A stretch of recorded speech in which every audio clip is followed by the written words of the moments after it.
everybody, it is Savannah. In today's video, we are going to be doing my reading wrap up. I'm so excited because this has literally been the best reading month ever for me. Like, I've read so many books. To be fair though, I was doing a lot of these for reading vlogs, so in general, I usually do like 3 to 4 kind of, so keep that in mind. Starting off, we have the 3 books I read for the Valentine's Day romance video. And the first one was A Song of Achilles. This is so good because like if you like historical fiction, if you like romance, if you like anything, has you covered. I gave it 4 stars. It basically follows the relationship between Achilles and Patroclus, and it's based off the Iliad, and I love this book. So basically, Homer, when he wrote the Iliad, he didn't write explicitly about Patroclus and Achilles' relationship because at the time, that was just like an accepted thing. Like, closest companion, oh yeah, they're together. Like, don't need to say that. And so Madeline Miller, she fills in the blanks for us, and I love her for that. She's so real for that. It's just so sweet. I really like it. The language is very simple, and it's so immersive, so I feel like it's a really good, everyone should read it. The next one we have is The 7-Year Slip by Ashley Poston.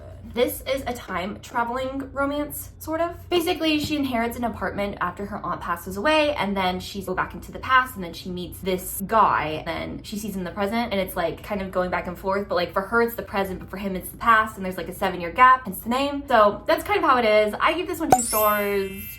I think the premise is really interesting. There's some serious themes in this book, and I feel like things could be explored a lot deeper in this book. That's all I have to say about it. Next, we have Once Upon a Broken Heart. I gave this one 4.5 stars, and it's just such a perfect, whimsical escapism fantasy. One of my favorite books is Heartless by Marissa Mayer, and I have yet to find a book that really gets the same vibe. And so this one was so good. It's about Evangeline Fox. She's in this like fairy tale land, and then she wants this guy who's engaged to her stepsister, and then she makes a deal with one of the fates, which are like these magical beings, and his name's Jax, and then their futures kind of intertwine. And if you like, it's not really enemies to lovers, it's kind of like forbidden love, if you will. I actually am so excited because I bought the UK covers for the trilogy. It takes like 2 to 3 weeks for them to ship in, so I've just been waiting because this is all I want to read at all. Okay, the next one that I read was Crying in H Mart, which is a memoir. It's my first memoir of 2024. Personally, I feel like you need to be in a certain mood for this because there are paragraphs after paragraphs of just so much detail and descriptions of the food, because that's how her mom was able to connect with her. But I did like it. I like how she's able to see the struggle that one has with grief and how your identity almost changes when you lose someone who's so close to you. And I also like how she tied in her struggles with being biracial and trying to figure out where you belong. It felt personal to me, and I really did like it. Okay, so the last one are my 2 John Green books, starting with Looking for Alaska, and I gave this one 3 stars. I thought the backdrop was really interesting, and some of the takes about this fear of death, and also the idea of like perceiving people rather than actually seeing them. I liked how that played out in this book. The language though is fairly niche. If you've read a John Green book, you probably know what I mean. Just the way he uses metaphors and builds up the world, it's just interesting. So yeah,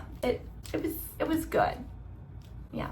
Last one is Paper Towns. I also liked this one. I gave it 3 stars as well. I will say the first half, I was not into it whatsoever. I was kind of like, where is she at? Just like pull her out. Like, where is she? Like, I'm just not into it. But by the last half, I actually did like it. I feel like the characters, you get immersed into the world and what's going on. This one also grapples with the whole idea of like perceiving people and then putting your own desires and ideas onto them rather than actually seeing them as they are, which this one does kind of talk about, but I feel like this one actually like goes into it. And then the characters at the very end of the book are forced to kind of recognize that and resolve those issues, which I really like. It was solid. Yeah. I'm currently reading the Anthropocene Reviewed, which is his nonfiction work, and I think that one might be 5 stars because I really do like that. And then our last one is my DNF of February, and it is Turtles All the Way Down. I am going to finish this because this is a soft DNF, and I will eventually get back to it, hopefully. Probably not right now, and probably not anytime soon, just because I've read like 2 John Green books in 2 days, and I feel like that is it's just too much. I feel like I'm just like living, breathing, eating his words, and I'm just like, I just want to read something else.